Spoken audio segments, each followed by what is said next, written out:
Hey guys, this is today's patient. By looking at her, first thing I noticed is the cuffing at the ankle.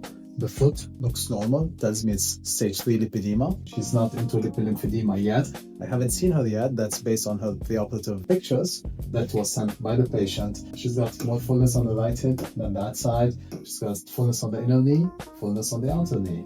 And you see that typical shape that we see, kind of that tree-trunk appearance that we see with lipedema patients. Her symptoms are easy bruising, swelling, heavy legs, and pain. So typical of lipedema patients. So I'm excited for her. She's 60, and that's perfect time of doing it for her, because if not, lipedema is gonna tend to advance, and then she's starting to have that what we call the valgus deformity. Kind of her lower leg is starting to push to the outside, and over time the knee really start pushing, and that affects the mechanics of the knee joint.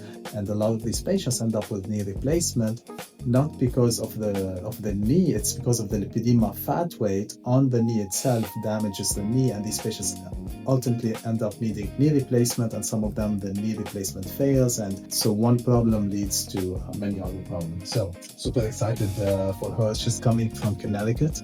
I lived there for 6 years. I trained at Yale, so can relate to her. Yeah, let's do it.